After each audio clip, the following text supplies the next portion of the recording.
ជំរាបសួរលោកគ្រូនេះជាការងារdemo ដែលយើងធ្វើ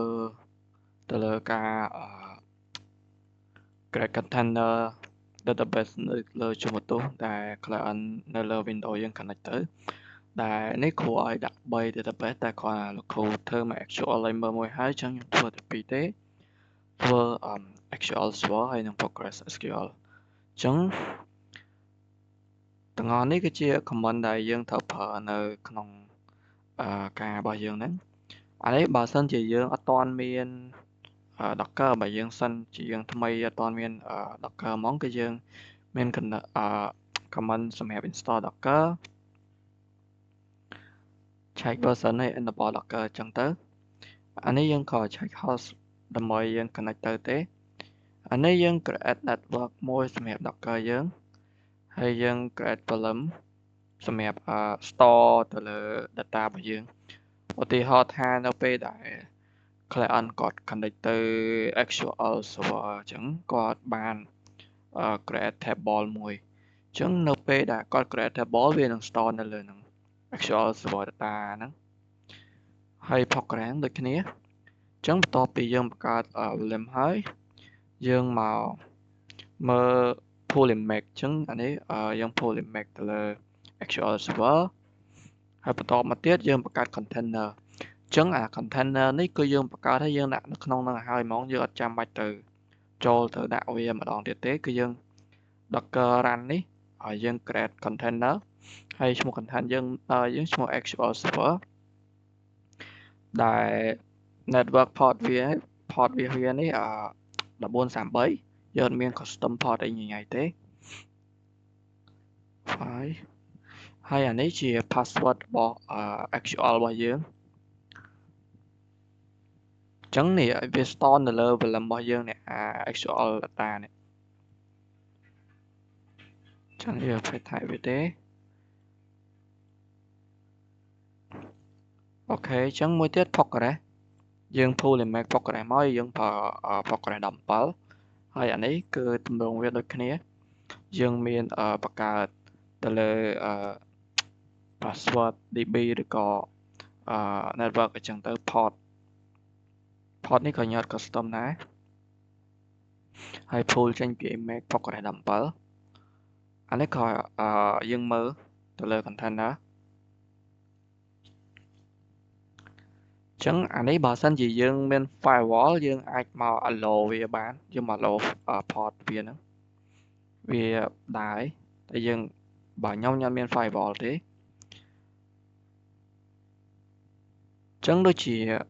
បើតាមការងារយើងធ្វើមានតែប៉ុណ្្នឹងគឺយើងអាច run បានហើយឥឡូវខ្ញុំទៅធ្វើហ្មងទៅអញ្ចឹងខ្ញុំបត់ទៅនេះ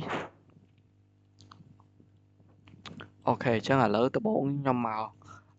បង្កើត volume សិនអញ្ចឹងខ្ញុំគ្រាន់តែចុចទីមកខាងចេះ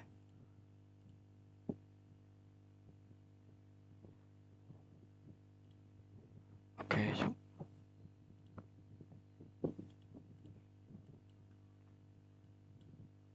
អញ្ចឹងជាដំបូងមកខ្ញុំគ្រាន់តែមកinstall ទៅលើ network ចោលមួយសិនទៅខ្ញុំវាយចេះមក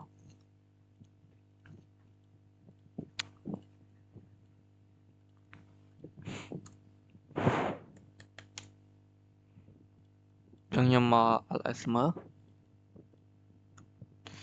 ចឹងវាបានមកហើយមួយទៀតយើងមកបង្កើត volume Docker volume SQL server យើងបង្កើត SQL server data មួយហើយបន្តមកទៀត Postgres data យើង ls មើលឃើញវាពីរហ្នឹងហើយនេះមានពីរហ្នឹងហើយ local យើងទេហើយបន្តមកទៀតយើងមក pull image របស់ SQL server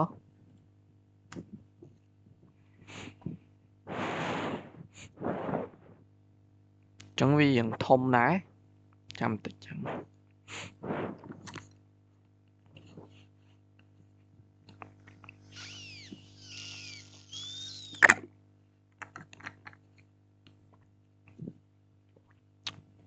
នេះជា layer វា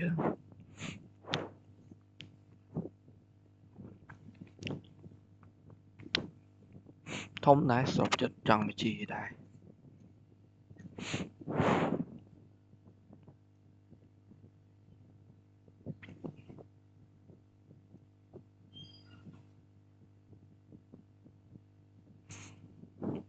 ខ្ញុំស្គប់សិនកុំឲ្យវីដេអូយូរពេកព្រោះអានេះមានស្គប់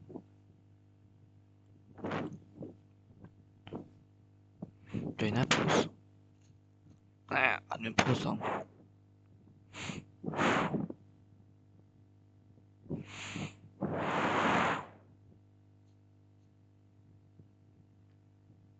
ទៅមកយ៉ាងចប់ដែរ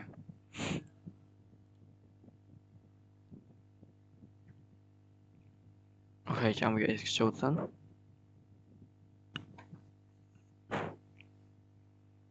complete ហើយអូខេអញ្ចឹងយើង install បាន actual យើងមួយហើយ actual image ហ្នឹងអញ្ចឹងមួយទៀតយើងមក run ចេះមកមានន័យថាយើង docker run d មានន័យថាយើង create container មកចូលនឹងអស់ទៅនេះដែលឈ្មោះ container យើងហ្នឹងឈ្មោះ actual server មាន database network ហើយនេះជា port របស់វា password របស់យើងអានេះជា location របស់ volume របស់យើងដែលវា store ហ្នឹងបើយើង store នៅក្នុង container យើងហ្មងទេបឋមហើយចេញពី image របស់វានេះ image អញ្ចឹងបើយើងហើយយើងមកpull image progress មួយទៀត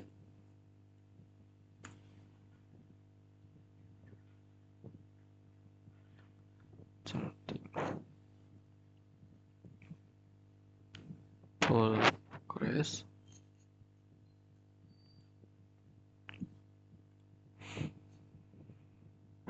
អូខេចង់ចាំវា complete សិន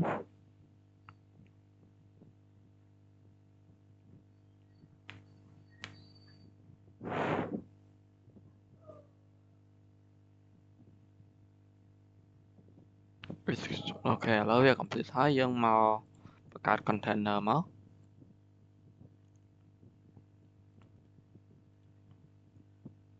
អានេះយើងដូចគ្នា container យើងឈ្មោះ progress យកមកឥឡូវ database នេះហើយ port ដដែល user password ហើយយើងមាន db អញ្ចឹងទៅហើយចេញពី image progress 17មួយទៀតយើងមកឥឡូវយើងសាកដល់ docker មើលសិន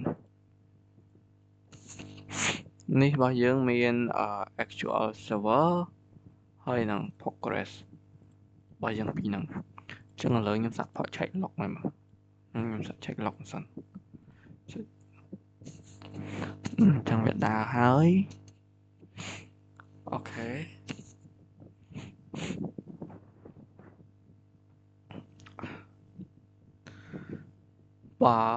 បើសិនជាកន្លែងហ្នឹងបើយើងមាន firewall ធ្វើតាមការងារមុនយើង allow វាផងតែខ្ញុំអត់មានទេអានេះខ្ញុំបង្កើតថ្មី switch network មើល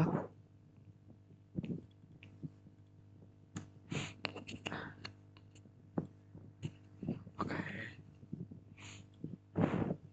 នេះមាន actual server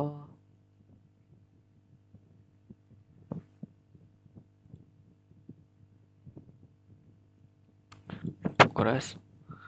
ញ្ចឹងឥឡូវខ្ញុំសាកមក test connection ហ្មងទៅឥឡូវ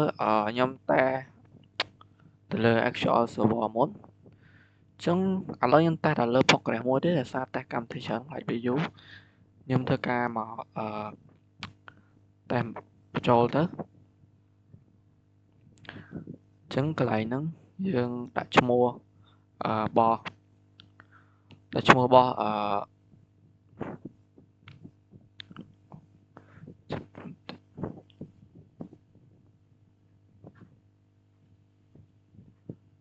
ខ្ញុំដាក់ចាំមកខ្ញុំដាក់យកទៅ actual server អូនេះមានខ្ញុំតេស្តមុនហ្នឹងអញ្ចឹងដាក់តា server test ចឹងមក host host នេះយើងឆែកនៅនេះយើងឆែកចាំមក host name.i chẳng dương do ảnh nắng do màu quá nè mọi cả pi chụp mọi học bảy chụp chụp mát mình pi sám pram đó mà đó mà rồi sám buồn chụp mà rồi sám buồn hay cái user ní đôi chia xa actual số những về default xa hay password dương mình nhầm đã chế ok chẳng dương đã phần năng máu ta connection mới nè connection dương success ok máu hơi bắt đầu một tí lợi dương ban phần năng hay lợi nhầm sạn một create table mới lợi chụp chế chân chứ mới nhưng mà mới nó không về liêm dương sân thao vì mình đã bẻ ọt chế mới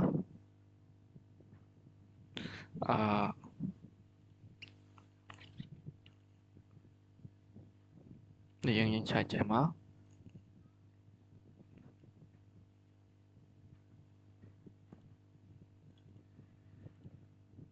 thì dương tổ ls mới nó không được ta dương thở sudo đấy sẽ dương tổng automation về mình chẳng ní bún tập bốn viên nó không nguyên phần nó ở dương xạ màu create tập bẻ mới yeah sorry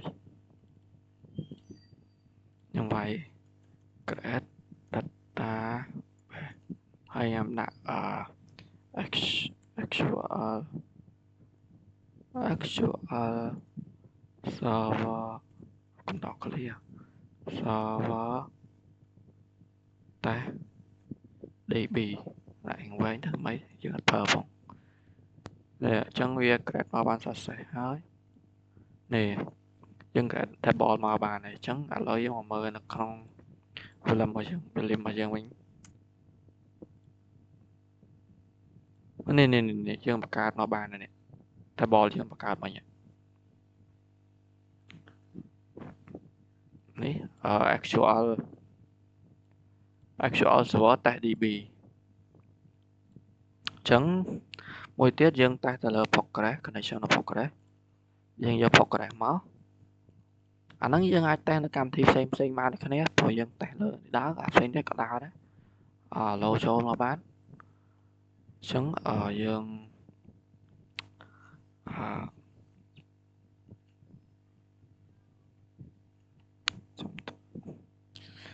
dân lại chả máu copy mà lên cái tại đây máu hơi local ní dân IP dân đại mình mọi cờ pi cho mọi với cho mán pi sàm pram ấy pi sàm pram chẳng ấy hay mối sàm buồn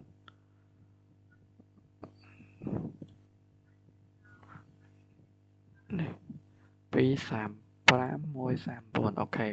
anh ấy port dương là lô mình bây giờ custom nâng bây giờ custom tí dân port nâng ta đài mất port bảo phục cái viên hay password user nha đâu thì tới dân phục cái nâng hay chẳng nhiên do password để dân đã nó không cái lệnh container cái dân thư container tập bộ dân password nó chân nhân này mất chẳng connection dân success dân ok mất chẳng là lỡ via ban thôi chả chung error cannot from pg tập bài ôi bạn là được con đấy mặc pg admin mà chọn port cái này đâu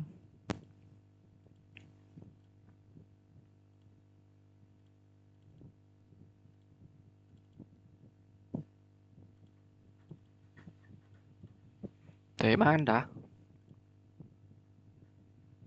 nhưng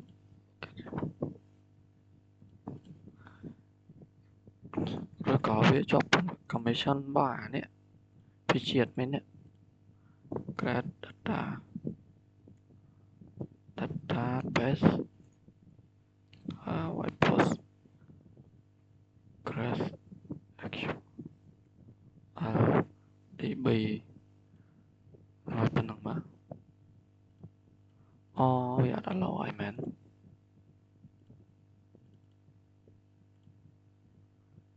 យើងប្រើប្រកាសក្នុងនេះ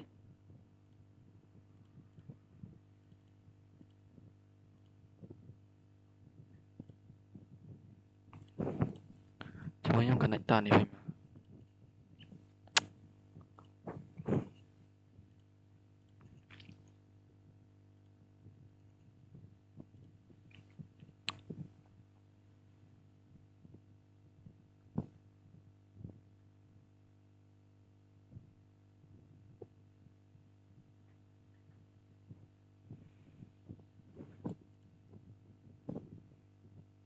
វា error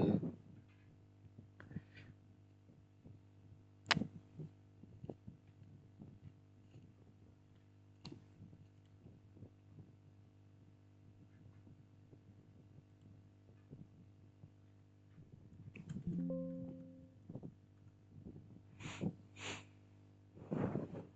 ចុះ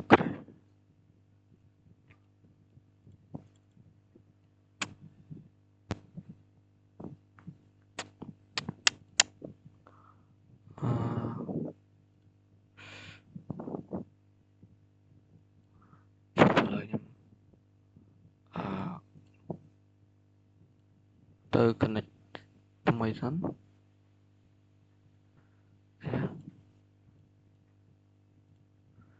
ចាក្នុងនេះគេ connect ថ្មីនៅតាណានេះ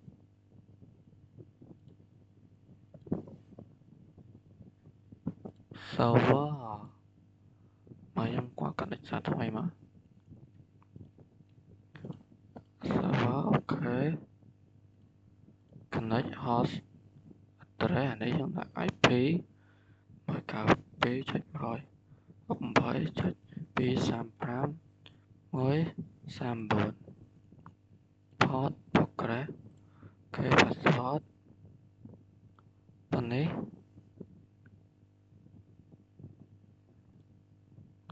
តា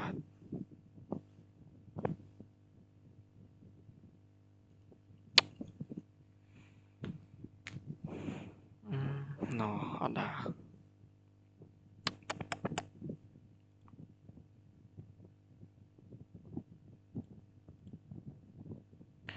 username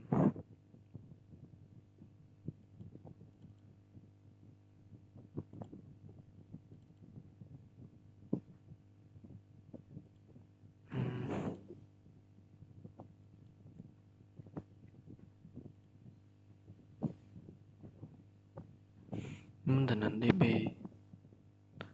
internal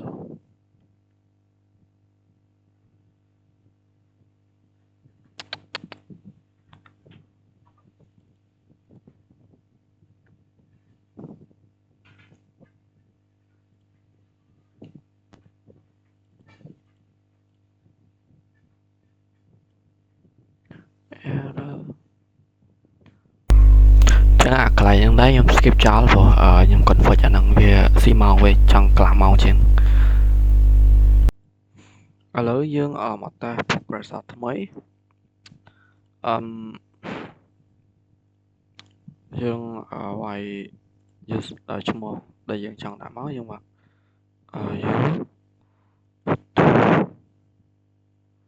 Ubuntu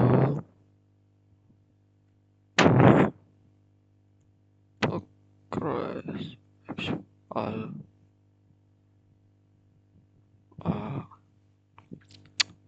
test ចប់ test មិនដក clear ទេតែប្រហែលដាក់តែ មួយមកចង់នេះវិញ host យើងដាក់ IP យើងដើរ 192.168.235.1 តែ1 235ចឹង139ចែកមកសិន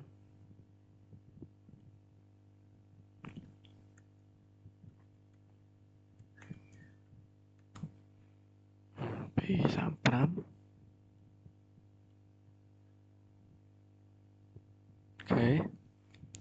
password យើងដាក់មកមុនហ្នឹងអូខេបន្តមកទៀត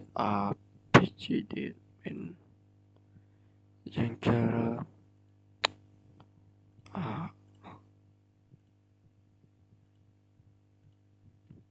នេះមកអូខេតែ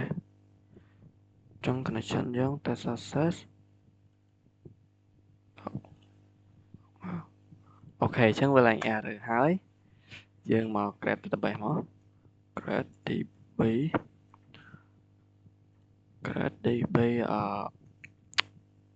database តែ create ជប់ compressor ធំតែ create db pg progress អូខេអញ្ចឹងវា create សរសើរយើង refresh មើលហេអត់មកអញ្ចឹង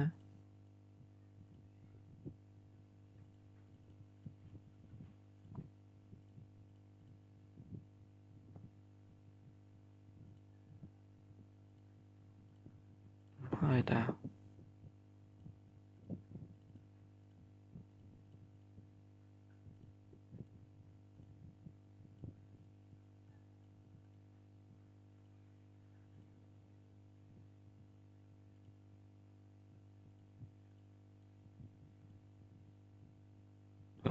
អត់មកអញ្ចឹង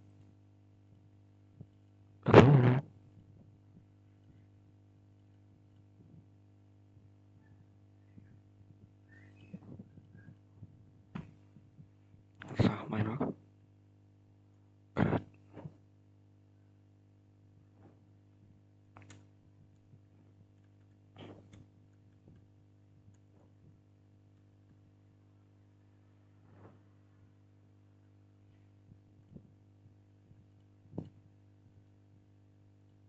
អូមែនមកអញ្ចឹងខ្ញុំ refresh អូខេ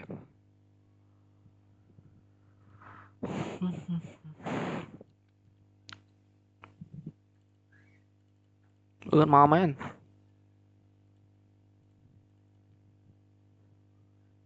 ហើយមិនទៅចូលអានេះវិញ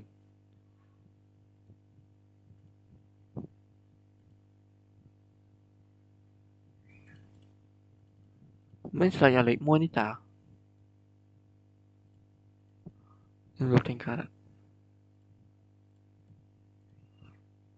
connection អត់កើតទៀតឥឡូវតែនេះកើតតែនេះមកអញ្ចឹងហើយសាក់ create ថែមមួយទៀតកុំឲ្យថែច្រឡំខ្ញុំ create តាមនេះ actual លឿនជាង create database តែ pgdb អូខេតែ progressdb នេះមកតែ pgdb ឥឡូវយើងមកចែកកង់ volume យើងអញ្ចឹងយើងសាកមកចែក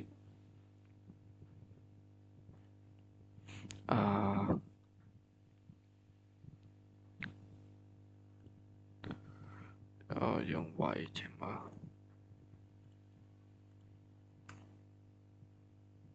ចង់មិនមាន create មកច្រើនណា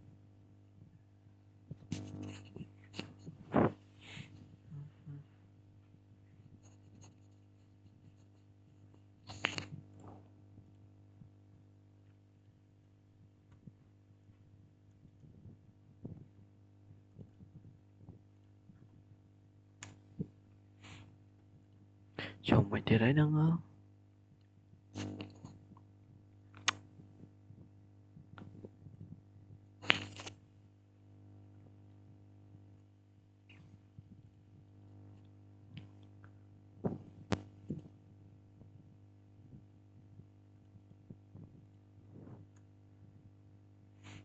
តើវាយចេះអត់មកនេះមកយើងមានtest create db ដែលយើង test មុនហ្នឹងនេះនេះ test pgdb អញ្ចឹងយើង test មកឲ្យអស់ហើយអញ្ចឹងការងារ demo ដែលយើងធ្វើមានប៉ុណ្ណឹងអរគុណច្រើនលោកគ្រូ